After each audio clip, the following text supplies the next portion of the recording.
The Great Council Chamber floated in the darkness of space, a massive ring of metal and light that orbited the blue-green planet of Centauri Prime. Inside, representatives from 47 different species sat in their designated sections, waiting for the emergency session to begin. The air smelled different in each area, a mix of atmospheres carefully controlled to keep everyone comfortable and alive. Henry Blake sat in the human section with his aide, Sophie Martinez, beside him. Henry was 52 years old, with gray hair at his temples and calm brown eyes that had seen many difficult meetings. Sophie was younger, only 30, with dark hair pulled back in a simple tie. She held a data tablet, ready to take notes. This was not a normal council meeting. Emergency sessions were rare. Ye called only when something important needed immediate attention. Henry had received the summons just 2 days ago, with no explanation of what the council wanted to discuss. That alone made him nervous. The lights dimmed, and a tall figure moved to the center platform. Vexithar, the current council leader, stood nearly 8 feet tall. His body looked like a mantis from Earth, with 4 arms and large compound eyes that reflected the chamber's lights in 1,000 tiny points. His species, the Thex, had led the council for the past decade. "The session begins," Vexthar announced. His voice translated instantly into each species' language through small devices everyone wore. "I thank all representatives for coming on such short notice." Henry leaned forward slightly. Around the chamber, representatives from dozens of worlds did the same. Yet the Kravik section held warriors covered in thick scales, each one carrying ceremonial weapons. The Palin floated in tanks of blue liquid, their tentacles moving slowly. The Moru stood on 4 legs, their fur changing colors with their emotions. "The galaxy faces new challenges," Vexthar continued. "Pirates grow bolder. Rogue groups threaten peaceful trade routes. Small conflicts appear at the borders of council space. We must respond with strength and unity." Sophie glanced at Henry. This sounded like it was leading somewhere specific. "Therefore," Vexthar said, spreading all 4 arms wide, "the Council proposes new contribution requirements. Every member species must provide military forces for Council operations. Together, we will create a peacekeeping force that protects all our interests." The chamber erupted in sound. Our different species called out in approval, their voices mixing into a chaos of alien languages. Henry sat very still, his face showing nothing. "The Kravik pledged 20 warships and 5,000 warriors," shouted General Zartok, standing up in the Kravik section. His scales gleamed red with pride. "We are honored to lead this force." Other species quickly followed. The Palin offered 15 ships. The Moru promised 3,000 soldiers. The Vex contributed medical support vessels. One by one, species announced their commitments, each trying to sound more generous than the last. Henry watched it all quietly. Sophie's fingers moved across her tablet, recording everything, but he noticed her hands were shaking slightly. Finally, the offers slowed down. Vexithar's large eyes turned toward the human section. "And what does humanity pledge to this noble effort?" The entire chamber went quiet. Every alien eye, in whatever form they took, focused on Henry Blake. Henry stood slowly. He was not tall compared to most species here, but he carried himself with quiet dignity. "The Council honors us by asking," he said clearly. "This is an important decision. We need time to discuss this matter with our people on Earth." Murmurs spread through the chamber. Several species seemed confused by this response. Zartok laughed, a harsh barking sound. "Time to discuss? What is there to discuss? The Council calls and loyal members answer." He turned to address the other representatives. "Humanity has been soft since they joined us. They talk of peace and friendship, but when real strength is needed, they hesitate." Some species made sounds of agreement. The others remained silent. "General Zartok," Henry said calmly, "humanity has served on this council for 15 years. We have honored every trade agreement, helped with every humanitarian crisis, and shared our knowledge freely. We ask only for time to consider this new request properly." Vexthar tilted his head, a gesture that meant he was thinking. "How much time does humanity require?" 30 days, Henry replied. 30 days, Zartok barked again. While pirates raid our shipping lanes? While criminals threaten peaceful worlds? This delay shows exactly why soft species should not sit on the council. Henry did not respond to the insult. He simply looked at Vexthar and waited.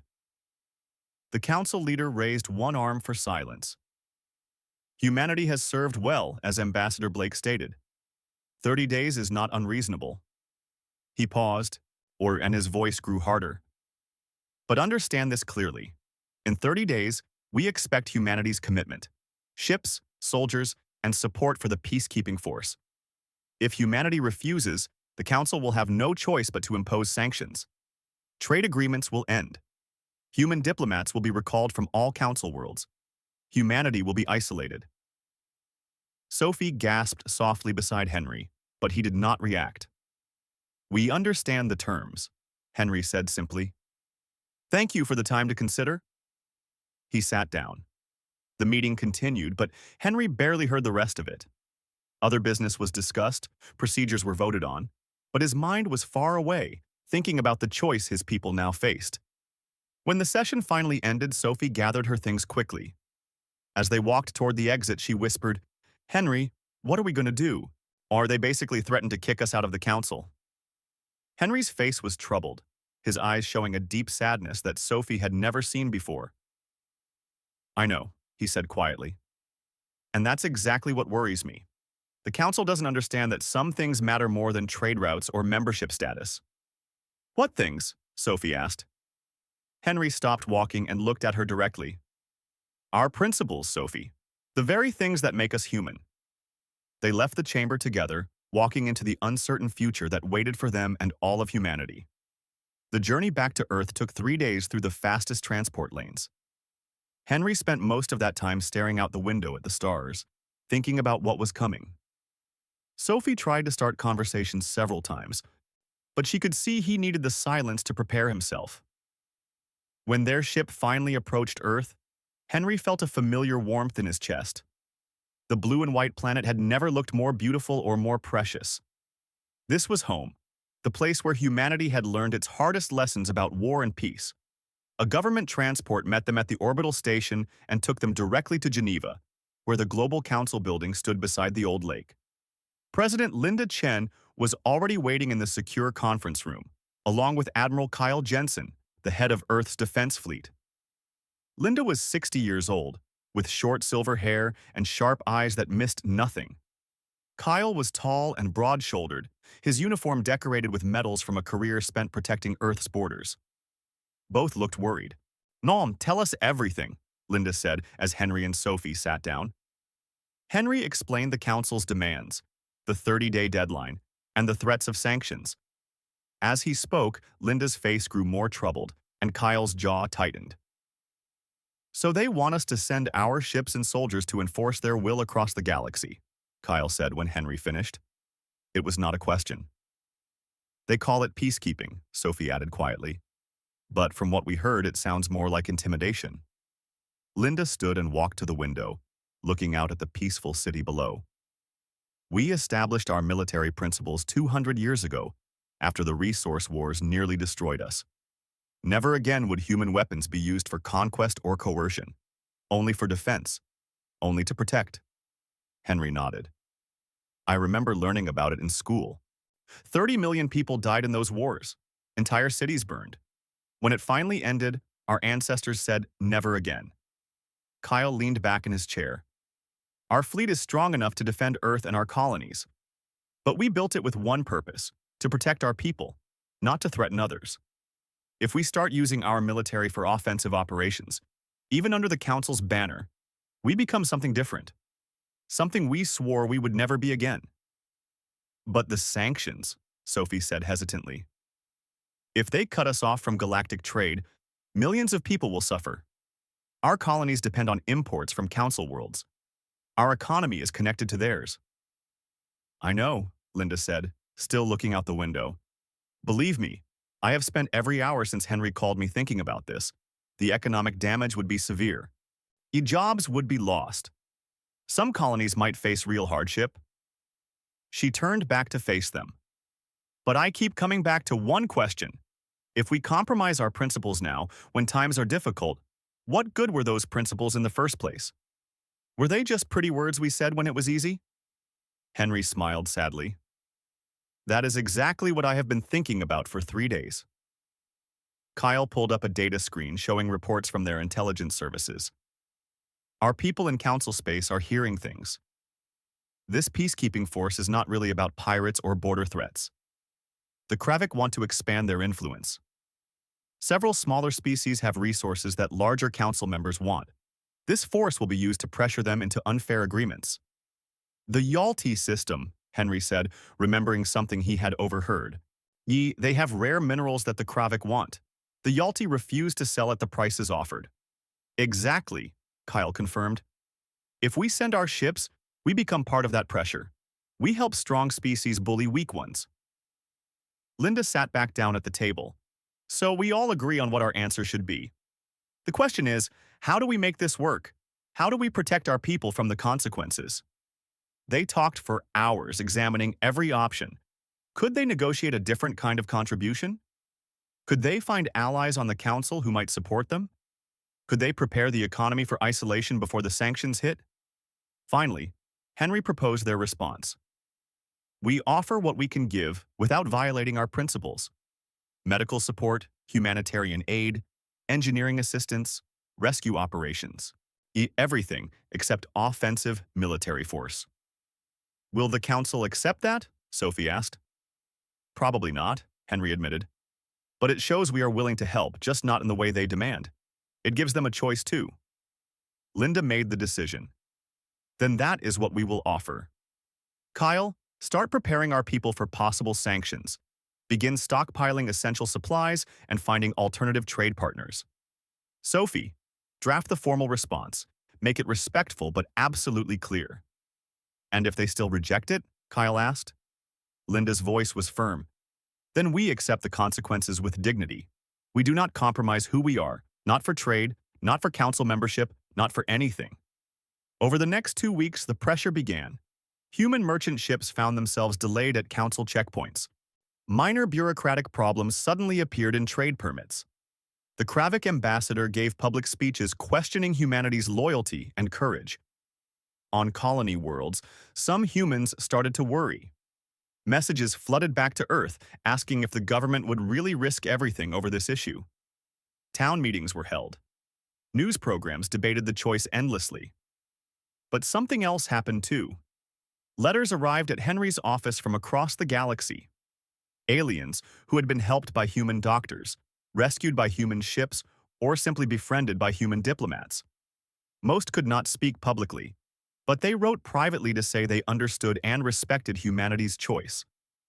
A Pelin child who had been saved by human surgeons sent a simple message that said only, "Thank you for being good."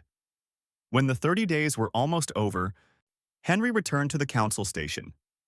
Sophie came with him again, carrying their formal response in a secure data file. The council chamber was packed. Every species had sent representatives, and many had brought extra observers. News services from across the galaxy had their cameras ready. Vexithar called the session to order. Ambassador Blake, humanity's time has ended. What is your answer? Henry stood, feeling the weight of billions of lives resting on his next words. He thought of the resource wars, of the principles born from that terrible fire, of the kind of species humanity had worked so hard to become. Honored Council, he said clearly. Humanity offers medical teams, engineering support, humanitarian aid, and rescue operations. We will help however we can. But our answer regarding offensive military forces is no, war with respect. The chamber exploded into chaos, but Henry remained standing, calm and quiet, ready for whatever came next. The vote took less than an hour. 47 species sat in judgment of humanity, and when the results appeared on the central display, the numbers glowed harsh and cold. 44 voted in favor of sanctions. Only 3 abstained, small species who stayed silent but would not condemn humanity. Not a single species voted against the punishment. Henry watched the numbers without expression. Beside him, Sophie gripped her tablet so hard her knuckles turned white. Vexthar stood at the center platform, his forearms spread wide in a gesture of finality. The Council has spoken. Beginning immediately, all trade agreements with humanity are suspended. Human diplomats have 48 hours to leave Council worlds. Unhuman ships are banned from Council-controlled space lanes. These sanctions will remain until humanity complies with the contribution requirements. General Zartok stood in the Kravik section, his scales gleaming with satisfaction. The Council protects the strong and casts out the weak. This is as it should be. Henry gathered his things slowly. He did not hurry or show anger. He simply nodded once to Vexthar, a gesture of acknowledgement, and walked toward the exit with Sophie following. As they passed through the corridors, they saw other human diplomats already packing their offices. Some looked angry, others scared, but all of them moved with quiet dignity. They had known this was coming. On the transport back to Earth, Sophie finally broke the heavy silence. Henry, was it worth it? All those trade routes, and all those relationships we built over 15 years, just gone. Henry looked at her with tired eyes. Ask me again in a year. Right now, I honestly do not know. I just know we could not do what they asked. Back on Earth, the impact began immediately. Ships carrying goods from Council worlds turned back at the border. Factories that depended on alien materials started laying off workers. Colony governors sent urgent messages asking for help. The news programs showed long lines of worried people and empty store shelves where imported items used to sit. But Earth had prepared as well as it could. Admiral Kyle Jensen had spent 2 weeks organizing supply chains and finding alternatives. It would not be easy, but humanity would survive. In a small city on the coast, Dr. Alan Cooper arrived at work like he did every morning. The medical center where he worked was special. For the past 10 years, it had treated patients from dozens of different species. Alan had learned alien biology, studied their unique needs, and saved lives that no other doctors could save. The center was quieter now. Most of the alien patients had been recalled to their home worlds before the sanctions took effect. Alan walked through the empty wards, remembering the Pelin child with the rare disease, the Moru elder with the damaged spine, the Thex diplomat who had survived the plague that killed thousands of his people. His colleague, Nurse Mia Torres, found him standing in the children's ward. Mia was 35, with kind eyes and hands that could calm even the most frightened patient. She had worked with Alan for 8 years. I got another message, she said quietly, holding up her personal device. From the Yalti family, the ones whose daughter we treated last year. Alan read the message on her screen. The words were simple, translated from the Yalti language. We heard what happened. We are sorry. You helped our little one when no one else could. We will never forget. I have gotten 20 messages like this, Mia said, her voice thick with emotion. From patients, from families. They cannot say anything publicly, but they wanted us to know they remember. Alan felt something tight in his chest. We helped them because it was right. Now our government refuses to send weapons for the same reason. At least we are consistent. Meanwhile, far across the galaxy, the Council's new peacekeeping force gathered near the Yalti system. The Yalti were a small species, only recently achieving space travel, when their planet held deposits of a rare mineral called thorium, which was valuable for advanced power systems. The Kravik had offered to buy the mining rights at a low price. The Yalti had refused, saying they wanted to develop the resources themselves, slowly and carefully. Now, the peacekeeping force surrounded their system like a metal fist. General Zartok commanded the blockade personally. No ships in or out, he ordered. They will see reason soon enough. On Yalti Prime, families watched the sky fill with alien warships. Trade stopped. Food shipments from their colony worlds could not get through. Medicine ran short. Children asked their parents why the nice council was suddenly being mean. Back on the council station, younger species who had worked closely with humans began to whisper among themselves. The Moru representative, or a diplomat named Keth whose fur was turning gray with stress, spoke quietly with a Pelin in a private chamber. The humans trained me, Keth said, his fur shifting to colors that showed sadness. They taught me negotiation, patience, how to find solutions without threats. Now we punish them and use their absence to bully the Yalti. Does this seem right to you? The Palin floated in her tank, tentacles moving slowly. My people owe humanity a great debt. When the red fever struck our world, human doctors worked for months to find a cure. They asked for nothing in return. But I cannot speak against the council openly. My species is not strong enough to risk their anger. None of us are, Keth replied. That is the problem. On Earth, President Linda Chen addressed the planet in a broadcast that reached every human settlement. She stood in the council chamber where humanity made its decisions, not hiding in an office but facing her people directly. I will not lie to you, she said. The coming months will be difficult. We will face shortages and economic problems. Some of you will lose jobs. Some colonies will struggle. But we will get through this together, and we will do it without compromising the principles that define us. She paused, letting her words settle. 200 years ago, our ancestors looked at the ashes of war and made a promise. Never again would human weapons be used to threaten or conquer. Today, we kept that promise, even though it cost us dearly. I believe that matters. I believe it matters more than trade or council membership or economic comfort. Henry watched the broadcast from his apartment, alone with his thoughts. Through his window, he could see the lights of the city, millions of people going about their lives, trusting that their leaders had made the right choice. His communication device buzzed. A message from an old friend, a tech scientist he had worked with years ago. I cannot help publicly, but know this. Many of us see what is happening. Many of us feel shame. Henry wrote back simply, Thank you for saying so.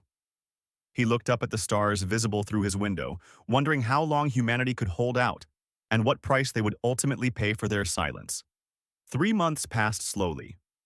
On Earth and its colonies, humans adapted to their new isolation. Factories found ways to make things they used to import.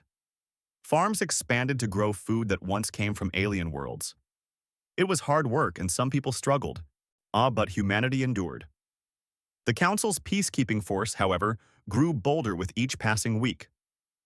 The blockade of the Yalti system tightened. General Zartok demanded the mining rights be handed over, and when the Yalti still refused, he ordered his ships closer to their planet. Then, on a cold morning in the Yalti system, everything changed. A young Yalti pilot, frightened and inexperienced, launched from the planet in a small defense craft. He wanted to show the Kravik that his people were not afraid. It was a foolish, brave gesture. Zartok saw it as an attack. He ordered his ships to fire. The battle was brief and one-sided. 3 Yalti ships were destroyed. 2 Kravik cruisers took damage from debris and desperate defensive fire. But the real problem came when those damaged Kravik ships limped back to the fleet. Inside the medical bay of the lead cruiser, doctors worked frantically. 17 Kravik warriors had been injured, some badly burned, others with complex internal damage from hull breaches. The Kravik doctors were skilled with their own species, but these injuries were beyond their experience. On the 3rd day, the chief medical officer sent an urgent message to General Zartok. Sir, we are losing them. The injuries are too severe. We need specialists. Zartok's scales flushed dark red with anger and frustration. What specialists? What are you saying? Sir, there was a plague 15 years ago that affected Thek's leadership. Our doctors could not help. Only human doctors had the patience and precision for the delicate procedures. They saved dozens of lives, including Council Leader Vexthar himself. Zartok said nothing, and the truth burned like acid in his throat. At the same time, on a Council research station near the Helios star, another crisis unfolded. A massive solar flare, larger than any predicted by the station's computers, erupted from the star's surface. The wave of radiation and energy rushed toward the station, and the warning came with only hours to spare. The station's shields could not handle that much power. The crew had to evacuate, but the station itself held decades of irreplaceable research. Someone needed to recalibrate the power systems and angle the shields precisely to give the evacuation ships time to escape. The station commander, a Pelin named Drell, knew the truth that everyone else was thinking but would not say out loud. Human engineers had designed the station's backup systems. On only human teams had ever successfully performed emergency recalibration under extreme conditions. They had done it twice before, saving stations that everyone else said were lost. But the humans were gone, sanctioned and isolated because the Council had demanded their weapons. Drell sent an emergency message to Vexthar on the Council station. "We need human engineers. Without them, we lose the station and possibly crew members." In his private chamber, Vexthar received both messages within an hour of each other. The Kravik needed human doctors. The research station needed human engineers. The Council, in its pride and demand for military strength, had cast out the very people whose other skills now seemed irreplaceable. He sat alone for a long time, his compound eyes reflecting the soft lights of his room. Vexthar was old for his species, nearly 70 cycles, and he had led the Council through difficult times. But now he felt something he had not experienced in years: doubt. He remembered the plague that nearly killed him. He remembered waking up after surgery to see a human doctor, a woman whose name he never learned, checking his vital signs with gentle hands. She had smiled at him and said, "You are going to be fine now." The Council had never thanked humanity properly for that. They had simply moved on, as if the debt did not exist. In the General Council chambers, representatives gathered for a routine session. But the mood was different now. Smaller species whispered among themselves. The three species that had abstained from the sanction vote now spoke more openly. Keth, the Moru diplomat, stood during the open forum time. Like his fur showed colors of distress and concern. "Honored Council, I must speak plainly. The Yalti suffer under our blockade. Their children go hungry while our ships surround their world. This is not peacekeeping. This is cruelty." Several representatives shifted uncomfortably. Zartok started to object, but Keth continued. "And I must say something else. Before the sanctions, when my cousin was injured in a transport accident, human doctors saved her life. They worked for 18 hours without rest. When my government asked how to repay them, the human doctor said, 'Just help someone else when you can.' That is who we punished. That is who we drove away." A young Pelin diplomat floated forward in her tank. "My entire generation was trained by human teachers. They showed us patience, creativity, and compassion. Yet we learned more than facts from them. We learned how to be better than we were." More voices joined. A Vex engineer spoke about human innovations that improved life across the Council. A Thex merchant talked about human fairness in trade negotiations. One by one, species that had voted for sanctions now admitted what they had lost. Vexithar listened to it all, his old heart heavy with recognition. The Council had made a terrible mistake. They had seen humanity's gentleness as weakness, their principles as cowardice. They had wanted weapons and soldiers, but humanity had been offering something more valuable all along. That evening, Vexthar did something that Council leaders rarely did. He opened a private communication channel directly to Earth, directly to Henry Blake. The image appeared on the screen, showing Henry in his modest apartment, looking older and more tired than Vexthar remembered. "Ambassador Blake," Vexthar said, and his voice carried a weight that made the translation device struggle. "I am calling to say words that should have been said months ago. We were wrong. The Council was wrong." Henry's expression did not change. He simply looked at the screen and waited. "We asked for your weapons," Vexthar continued, "but we forgot everything else you gave freely. We punished you for having principles stronger than our demands. And now we face the consequences of that arrogance." Henry's response was simple and quiet, just two words that somehow carried the weight of humanity's 3 months of isolation and pain. "We know." The Council chamber had never been so full. Every species sent their highest representatives, and observers packed the galleries above. News services from across the galaxy broadcast live, their cameras pointed at the center platform where Vexithar stood, with all 4 arms lowered in a gesture of humility. Henry Blake and Sophie Martinez sat in the human section, which had been empty for 3 months. The seats felt strange after so long away, like returning to a home that had changed in their absence. "Representatives of the Galactic Council," Vexthar began, his voice steady but carrying an unmistakable tone of regret. We gather today to address a grave error in judgment. 3 months ago, this council demanded military forces from all member species. When humanity refused, we punished them with sanctions and isolation. The chamber was silent. Even General Zartok, sitting in the Kravik section, said nothing. "Sal, we told ourselves we were being strong," Vexthar continued. "We told ourselves that military power was the measure of a species' worth. We were wrong." He paused, letting the words sink in. Humanity offered us doctors, engineers, teachers, and friends. We rejected those gifts because they could not hold weapons. Now, Kravik warriors die because we lack the medical expertise we cast away. A research station faces destruction because we drove off the engineers who could save it. And the Yalti people suffer under a blockade that shames everything this council claims to stand for. Vexathar's compound eyes swept across the chamber. On behalf of the Galactic Council, I apologize to humanity. The sanctions are lifted immediately. All trade agreements are restored. Human diplomats are welcome on all council worlds.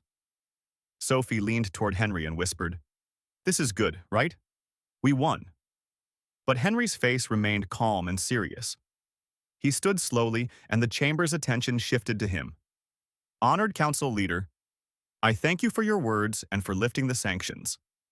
Henry's voice carried clearly through the translation devices.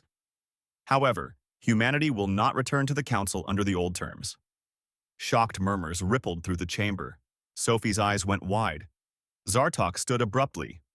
"You refuse our apology? After we admit our mistake?" Henry turned to face the Kravik general. "I accept your apology, General, but accepting an apology and agreeing to unchanged conditions are different things. The council made a fundamental error, not just about humanity, but about what strength really means." He walked to the center platform, and Vexthar stepped aside to give him space. "For 3 months, my people endured hardship because we would not compromise our principles," Henry said. "We survived because those principles made us strong, not weak. Now you ask us to return, but the same rules remain. The same demand for military contributions. What happens the next time a species says no? Will you punish them too?" Keth, the Moru diplomat, stood up. His fur rippled with colors of agreement. "Ambassador Blake is right. The rules themselves are flawed." Henry nodded his thanks to Keth. "Therefore, humanity proposes new council rules. No member species can be forced to provide military forces for any reason. Each species contributes what their principles and abilities allow. Medical aid, engineering support, educational programs, humanitarian relief, or yes, military forces if they choose. All contributions are valued equally." "Impossible!" Zartok shouted. "Military strength protects the council. Without it, we are vulnerable." "Are we?" Henry asked quietly. "General, your warriors are alive right now because human doctors are on their way to treat them, despite everything that happened. The Helios research station will be saved because human engineers volunteered to help, asking nothing in return. Tell me, which protected the council more these past months? The warships that hurt the Yalti, or the humans who continued to offer help even when we were unwelcome?" The chamber fell silent. Zartok's scales shifted colors, but he had no answer. A small voice spoke from one of the observation galleries. May I speak?" Everyone looked up. A young Yalti stood there, barely more than a child by her species standards. The guards had not stopped her because she posed no threat. Vexthar made a gesture of permission. "Please, speak." The Yalti girl's voice trembled but grew stronger as she continued. "My name is Lyra. I am from Yalti Prime. For 3 months, your warships surrounded my world. My little brother cried every night because he was hungry. My mother got sick because medicine could not reach us, all because we would not give you our planet's resources at an unfair price." She looked directly at General Zartok. "You called this peacekeeping, but there was no peace, only fear." Then she turned to Henry. "But I also heard about you, about how humans said no to the council even though it hurt them, about how you stayed silent instead of sending weapons. Thank you for showing us that silence can be the bravest answer. Thank you for proving that a species can be strong without being cruel." Tears rolled down Sophie's face. Around the chamber, representatives from dozens of worlds sat with their heads bowed, shame evident in their postures. Vexthar moved back to the center platform. Ambassador Blake's proposal will be put to a vote. All in favor of the new contribution rules, where no species is forced to provide military forces and all forms of aid are valued equally. The vote took only minutes. 43 species voted in favor. 3 abstained. Only the Kravik voted against. The new rules passed. Henry felt something tight in his chest release. Beside him, Sophie was crying openly now, and she did not care who saw. Over the following weeks, human doctors arrived at the Kravik medical ship and saved every injured warrior. Human engineers recalibrated the Helio station in time, losing no lives and preserving decades of research. The blockade of the Yalti system ended, and food and medicine flowed to the hungry people below. Dr. Alan Cooper and Nurse Mia Torres welcomed back the alien patients who had been forced to leave. The medical center filled again with the sounds of different languages and the sight of grateful families. One evening, Henry stood on the observation deck of the council station, looking out at the stars. Sophie found him there. "We changed the galaxy," she said softly. "We actually did it." Henry smiled, a real smile this time. "We did not change it by fighting. We changed it by staying true to who we are. By showing that there is another way to be strong." His communication device buzzed. A message from young Lyra on Yalti Prime. He opened it and read aloud to Sophie. "Dear Ambassador Blake, my brother is eating again. My mother is healthy. Our sky is clear of warships. You taught the galaxy that true strength lies in principle, not power. We will never forget. Thank you for your brave silence." Henry looked back at the stars, at the vast galaxy full of different species learning to live together. It would not be perfect. There would be more challenges, more difficult choices. But now, at least, the Council understood that strength came in many forms. And sometimes the bravest thing anyone could do was simply to say no and mean it.